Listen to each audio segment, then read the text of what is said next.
नमस्कार सर्वांना. सर्वप्रथम श्री स्वामी समर्थ. तर स्वागत आहे आपल्या चॅनलच्या एका नवीन व्हिडिओमध्ये. तर आज मी तुम्हाला श्री स्वामी समर्थ महाराजांसाठी सुंदर असे वस्त्र शिवून दाखवणार आहे. वस्त्रामध्ये महाराजांना धोतर, शेला आणि कंठाटोपी सुद्धा शिवून दाखवणार आहे. एक वेगळ्या डिझाईनमध्ये खणाच्या कापडापासून आज आपण महाराजांसाठी वस्त्र तयार करणार आहोत. आणि वस्त्र शिवून झाल्याच्या नंतर सुंदर अशी महाराजांची पूजा करून महाराजांना वस्त्र परिधान करून सुद्धा मी तुम्हाला दाखवणार आहे. तर व्हिडिओ स्किप न करता पूर्ण बघा. व्हिडिओ जर आवडली तर व्हिडिओला लाईक करा, शेअर करा आणि चॅनलवरती जर नवीन असाल तर चॅनलला नक्की सबस्क्राईब करा. आता आपण सुंदर असे वस्त्र शिवायला सुरुवात करूया. तर वस्त्र शिवायला सुरुवात करूया. तर इथे मी कंठाटोपीसाठी 2 कॅनव्हासचे पेपर घेतलेले आहेत. कॅनव्हासचे अंदाजे तुकडे घेतलेले आहेत. त्याच्यानंतर मेन कापडाचे 2 तुकडे घेतलेले आहेत. गुलाबी रंगाचा खणाचा कापड आहे आणि त्याच्यानंतर 2 अस्तरचे तुकडे घेतलेले आहेत. आता हा अस्तरचा जो तुकडा आहे तो 5 बाय 5 इंचाचा एवढा घेतलेला आहे आणि खणाची पट्टीसुद्धा घेतलेली आहे. एक 4 इंच रुंद आणि 13 इंच लांब ही खणाची पट्टी मी शेल्यासाठी घेतलेली आहे. आणि हे 4 तुकडे जे कापडाचे घेतलेले आहेत, 2 मेन कापडाचे तुकडे आणि 2 अस्तरचे तुकडे, हे 9 बाय 9 इंचाचे आहेत. आणि त्याच्याबरोबरच खणाची किनार घेतलेले आहेत 2, त्यासुद्धा 8 इंचाच्या आहेत. आणि एक लांब पट्टी घेतलेली आहे, ती टोटल 20 इंचाची आहे. हे सगळं मटेरियल घेतलं. आता आपण शेला शिवायला सुरुवात करूया. तर बघा, शेला शिवण्यासाठी शेल्याच्या 2 बाजूंना मी एक सिंगल फोल्ड मारून शिलाई मारून घेतलेली आहे. बघू शकता, जो उलटा कापड आहे त्या बाजूला फोल्ड करत दोन्ही साईडने शिलाई मारून घेतलेली आहे. आता सरळ कापडावरती मागच्या बाजूने फोल्ड करून घ्यायचं, म्हणजे सरळ कापड हा आतल्या बाजूला राहील. अशा पद्धतीने फोल्ड करून एक पाव इंचाची मार्जिन सोडून एक सरळ उभी शिलाई मारून घ्यायची. म्हणजे शेला जो आहे तो आपल्याला आतल्या बाजूला सगळी शिलाई टाकून बाहेरच्या बाजूने फिनिशिंग खूप सुंदर ठेवायचे. याच्यासाठी आपल्याला ही अशा पद्धतीने शिलाई मारून घ्यायची आणि त्याच्यानंतर सरळ करून घ्यायचं. बघा, व्यवस्थित मी सरळ करून घेते, त्या पद्धतीने सरळ करून घ्यायचं. हवं असेल तर व्यवस्थित तुम्ही त्याच्यावरती इस्त्रीसुद्धा मारू शकता, म्हणजे अजून फिनिशिंग खूप सुंदर येईल. पण जर इस्त्री न मारता तुम्ही हाताने व्यवस्थित प्रेस करत करत जर सारखं करून घेतलं तरीसुद्धा फिनिशिंग खूप सुंदर येते. बघा, अशा पद्धतीने पूर्ण सरळ करून घ्यायचं, हाताने व्यवस्थित प्रेस करत करत घ्यायचं. आणि आता आपल्याला लेस लावायची आहे. तर लेस मी इथे गोल्डन रंगाची लेस वापरणार आहे. तुम्हाला हव्या त्या रंगामध्ये तुम्ही लेस वापरू शकता, पण आता आपण खणाचा जो कापड यूज करणार आहोत त्याच्यासाठी गोल्डन रंगाची लेस खूप सुंदर वाटते. कारण ग्रीन आणि गोल्डन कलरच्या कॉम्बिनेशनमध्ये ह्या खणाच्या कापडाचे काठ आहेत आणि त्या काठावरती सुंदर अशी गोल्डन कलरची टिकल्यांची लेस लावल्याच्या नंतर अजून खूप उठून दिसतो आणि शेल्याचा जो गेटअप आहे तो खूप सुंदर येतो. त्याच्यासाठी आपल्याला व्यवस्थित अशी लेस लावून घ्यायची आहे. आता ही लेस लावताना मी एका साईडनेच फक्त लेस लावणार आहे, म्हणजे एका साईडला गोल्डन आणि एका साईडला हिरव्या रंगाची किनारीमधला जो भाग आहे तो उठून दिसतोय. दोन्ही बाजूला जर आपण लेस लावली तर दोन्ही बाजूला गोल्डन गोल्डन होऊन जातं आणि जी डिझाईन आहे खणाच्या कापडाची त्या डिझाईनचा सगळा लूक निघून जातो. त्याच्यासाठी मी फक्त सिंगल साईडने लेस लावून घेतलेली आहे आणि चारी बाजूने फक्त ती लेस आणि बाजूचा जो कापड आहे तो सिक्युअर करण्यासाठी व्यवस्थित अशी शिलाई मारून घेतलेली आहे, जेणेकरून कुठेही फोल्ड नाही होणार, चुण्या नाही पडणार, एकदम हवं तसं आपल्याला बसवता येईल. आता बघा, तुम्ही मागच्या साईडने सुद्धा बघू शकता, खूप सुंदर फिनिशिंग आहे. शेला किती छान तयार झालेला आहे, हिरव्या रंगामध्ये खूप उठून दिसतोय. बघू शकता किती सुंदर फिनिशिंग आलेली आहे. आता आपल्याला धोतर शिवायला घ्यायचं आहे. तर धोतर शिवण्यासाठी ज्या 2 खणाच्या पट्ट्या घेतलेल्या आहेत, या खणाच्या पट्ट्यांची जी लांबी आहे ती 8 इंच आहे आणि जी किनार आहे ती मी पूर्ण घेतलेली आहे. फक्त पाव इंच गुलाबी रंगाचा कापड एका साईडला ठेवलेला आहे. आता दोन्ही बाजूने पाव इंचांवरती फोल्ड करत आपल्याला शिलाई मारून घ्यायची आहे. बघा, मी ज्या पद्धतीने तुम्हाला दाखवते त्या पद्धतीने आपल्याला शिलाई मारून घ्यायची आहे. आता हे मी दोन्ही पॅचचं जे काम आहे ते एकसाथच करणार आहे, म्हणजे आपलं जे काम आहे ते लवकरात लवकर होतं आणि फिनिशिंगसुद्धा खूप सुंदर येते. तर बघा, अशा पद्धतीने दोन्ही साईडने व्यवस्थित असं पाव इंचावरती फोल्ड करून आपल्याला शिलाई मारून घ्यायची आहे आणि कापड उलट्या साईडला फोल्ड करायचं आहे आणि शिलाई मारायची आहे. अशा पद्धतीने आपले हे 2 जे किनारीचे जे भाग आहेत ते तयार झालेले आहेत. आता आपल्याला जो मेन कापड आहे, खणाचा जो गुलाबी रंगाचा कापड आपण धोतर शिवण्यासाठी घेतला आहे, या कापडाची जी लांबी रुंदी आहे ती बरोबर 9 इंच आहे. 9 इंच लांब आणि 9 इंच रुंद अशा पद्धतीने कापड घेतलेलं आहे चौकोनमध्ये. आता हे कापड दोन्ही समोरासमोर ठेवायचे आणि जसे मी पॅच ठेवले त्या पॅचवरती आपल्याला सरळ शिलाई मारून घ्यायची आहे. ते पॅच अटॅच करून घ्यायचं आणि त्याच्यावरती आपल्याला लेससुद्धा लावून घ्यायची आहे. बघा, व्यवस्थित असे हे दोन्ही पॅच कापडावरती अटॅच करून घेतले आणि दोन्ही बाजूने किनारीला हिरवा रंग सोडून सुंदर अशी लेस लावून घेतली. आता 2 अस्तरचे तुकडे घेतलेले आहेत. या अस्तरचे तुकडेसुद्धा अंदाजे 9 इंचापेक्षा थोडेसे जास्त घेतलेले आहेत. एक्स्ट्रा राहिलं तर आपल्याला कटिंग करून देता येईल म्हणून मी एक्स्ट्राचाच कापड घेतलेला आहे. आता ह्या अस्तरवरती दोन्ही तुकडे समोरासमोर ठेवायचे. लेस बरोबर क्रॉसमध्ये समोरासमोर दिसतील अशा पद्धतीने ठेवायचे आणि त्रिकोणमध्ये म्हणजे 2 बाजूंना आपल्याला शिलाई मारून घ्यायची आहे. बघा, व्यवस्थित असा जो टोक आहे समोरचा, त्या टोकाची एक बाजू आणि टोकाच्या साईडची दुसरी बाजू अशा पद्धतीने आपल्याला पाव इंच मार्जिन सोडून व्यवस्थित अशी शिलाई मारून घ्यायची आहे. दोन्ही बाजूने व्यवस्थित शिलाई मारली की त्याच्यानंतर हा जो कापड आहे तो आपल्याला सरळ करून घ्यायचा आहे. बघा, जो टोक आहे तो आपल्याला बाहेर काढून घ्यायचा आहे आणि व्यवस्थित इथे सरळ करून घ्यायचं. सरळ करून घेतल्याच्या नंतरला चारी बाजूंनी आपल्याला शिलाई मारायची आहे. म्हणजे 2 टोकांना जो दाब शिलाई देऊन घ्यायची आणि उरलेले जे 2 टोक आहेत त्यांना आपल्याला वरच्यावर शिलाई मारून घ्यायची आहे, जेणेकरून फिनिशिंग आपली खूप चांगली येईल. प्रत्येक वेळेला आपल्याला वस्त्र शिवताना फिनिशिंगची खूप छान अशी काळजी घ्यायची आहे. कुठेही धागेदोरे निघणार नाहीत याची काळजी घ्यायची आहे, जेणेकरून वस्त्रसुद्धा महाराजांना खूप वेळेपर्यंत आपल्याला वापरता येतात. आणि हे जे वस्त्र आहेत ते एकदम वॉशेबल आहेत. कुठेही गमाचा वापर केलेला नाही आहे, कुठेही चिकटवलेले नाही आहेत. अगदी लेसपासून सगळं शिवलेलं आहे.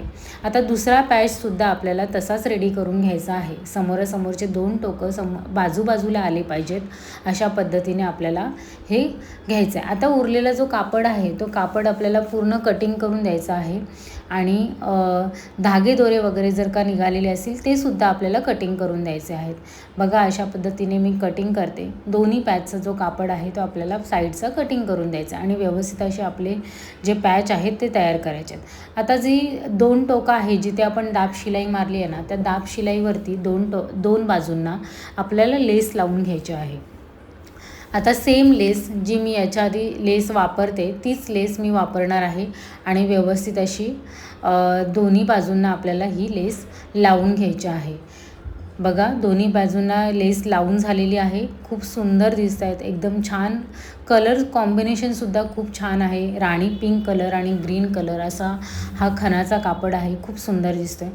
आता आपल्याला धोतरचा जो 2 पॅच आहेत ते आपल्याला तयार करायचे. ज्या पद्धतीने मी जसे प्लेट्स हातामध्ये पकडते त्या पद्धतीनेच आपल्याला ह्या प्लेट्स हातामध्ये पकडायच्या आहेत आणि प्रत्येक वेळेला सरळ करून वरच्या बाजूने आपल्याला एक सरळ शिलाई मारायची आहे. बघा, परत दाखवते मी तुम्हाला. बघा, अशा पद्धतीने मधोमध एक पकडायची, त्याच्या बाजूने प्लेट्स पकडायच्या, व्यवस्थित अशा प्लेट्स पकडायच्या आणि त्या तिकडच्या साईडने सुद्धा आपल्याला ह्या अशा प्लेट्स एकत्र पकडायच्या आहेत आणि बघायचं की कसं दिसतंय, सुंदर दिसतंय. अशा पद्धतीने आपल्याला वरच्या बाजूने एक सरळ शिलाई मारून घ्यायची आहे. आता शिलाई मारून झाल्याच्या नंतर दुसरा जो पॅच आहे तो सुद्धा आपल्याला त्याच पद्धतीने तयार करायचा आहे. जो टोक आपण खालच्या दिशेने ठेवून परत असं मध्यभागी पकडायचं. साईडने आपल्याला 1, 2, 3 निऱ्या पडतील अशा पद्धतीने पकडायचं आणि कापड सरळ करत राहायचं. सरळ केल्यामुळे काय होतं, निऱ्या कशा आल्यात हे आपल्याला समजतं. आता वरच्या बाजूने आपल्याला शिलाई मारून घ्यायची. जशी पहिल्या पॅचला आपण शिलाई मारली सेम तसंच. बघा, पॅचची उंची बघून घ्यायची, बरोबर आली आहे ना, एकदा कन्फर्म करायचं आणि बघा अशा पद्धतीने एक सरळ शिलाई मारून द्यायची. आता वरती जो कापड आलेला आहे तो कापड आपल्याला सरळ शिलाईच्या वरच्या बाजूने कटिंग करून द्यायचा आहे. म्हणजे कुठेही आपल्या धोतरचे धागे दोरे अजिबात दिसणार नाही आणि फिनिशिंग तर बघू शकता, खूप सुंदर पद्धतीने फिनिशिंग येते. बघू शकता किती सुंदर दिसत आहेत. महाराजांचे जे 2 ढोपरं आहेत त्या ढोपरांवरती अशा पद्धतीने हा धोतर दिसणार आहे. खूप छान दिसतोय. आता जी पट्टी घेतलेली आहे ती 20 इंच लांब पट्टी घेतलेली आहे नाडीसाठी आणि एक 2 इंच रुंद अशा पद्धतीने मी पट्टी घेतलेली आहे. ती पट्टी सरळ ठेवायची आणि सरळ ठेवून पट्टीच्या मधोमध बरोबर वरच्या दिशेने हे 2 जे पॅच आहेत ते मी जसे ठेवले तसे ठेवायचे आणि एक सिंगल फक्त त्या पॅचला अटॅच करून घेण्यासाठी शिलाई ठेवायची. आता आपल्याला बघा मागच्या साईडने सुद्धा बघू शकता कुठेही धागेदोरे निघालेले नाही आहेत. आता आपल्याला नाडी जशी आपण तयार करतो ना त्या पद्धतीने आपल्याला ही नाडी तयार करून घ्यायची आहे. व्यवस्थित असं दोन्ही बाजूने एक फोल्ड मारायचं आणि नंतरला डायरेक्ट एक फोल्ड मारून घ्यायचा. अशा पद्धतीने आपल्याला हे मारून घ्यायचं आहे. बघा पूर्ण नॉट मी तयार करून घेते. आता पॅचच्या इथे आल्याच्या नंतर आपल्याला एक काळजी घ्यायची आहे ती म्हणजे जी पॅचला आपण शिलाई मारली आहे ती शिलाई झाकली गेली पाहिजे. शिलाईच्या वरून हा जो आपले नॉटचा जो कापड आहे तो आला पाहिजे आणि कुठेही धागेदुरे निघणार नाही त्याची आपण काळजी घेतली पाहिजे.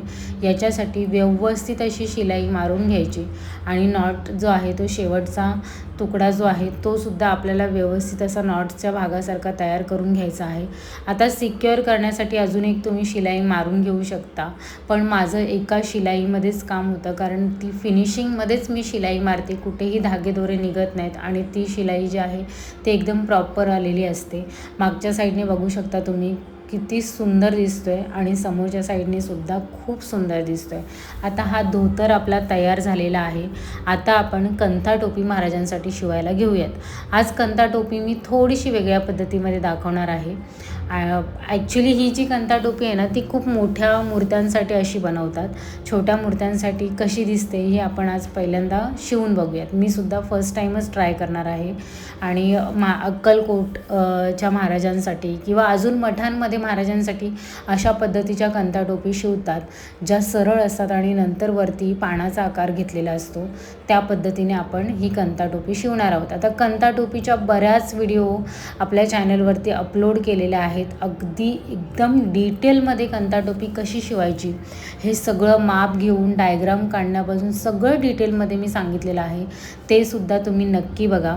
आज ही कंथा टोपी जी आहे ती महाराजांना वस्त्रांवरती मॅचिंग अशी मी शिवणार आहे. बघा किती सुंदर पद्धतीने आपण हा पॅच तयार करून घेतलेला आहे. कॅनव्हास आतमध्ये टाकून पॅच तयार करून घेतलेला आहे.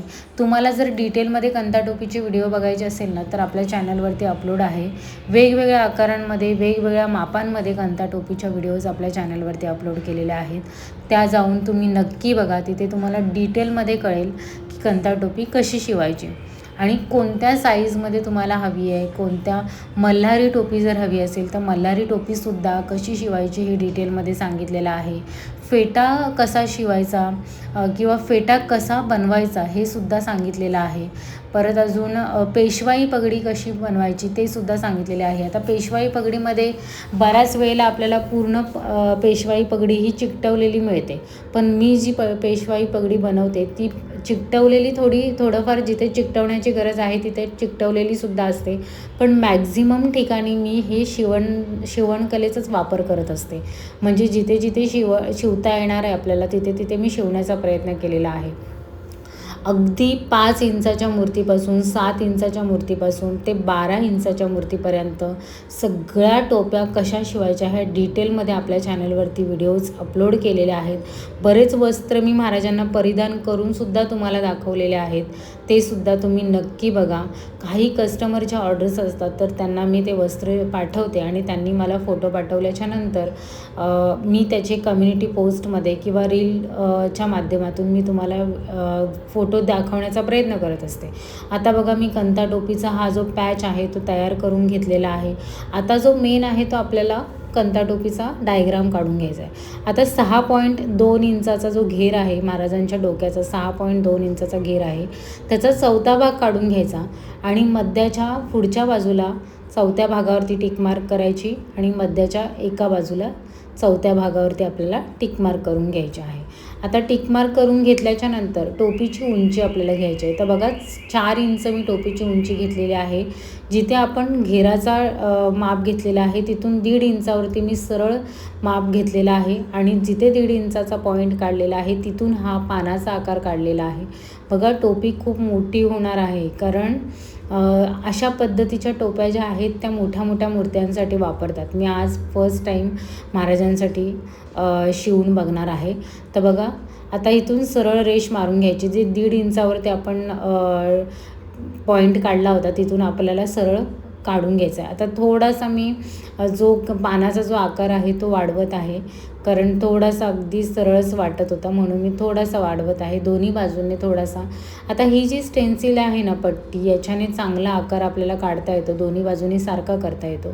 आता जिथे आपण कापडावरती डायग्राम काढला आहे तो कापड आणि जो मागचा कापड आहे तो दोन्ही एकमेकांवरती सरळ दिशेने ठेवायचे, म्हणजे सरळ दिशा जी आहे ती समोर येणार आहे, एकमेकांच्या समोर येणार आहे. आणि जो अस्तरचा भाग आहे त्या अस्तरच्या भागाकडून आपल्याला या डायग्रामवरती व्यवस्थित असं लॉक शिलाईमध्ये शिलाई मारून घ्यायची आहे.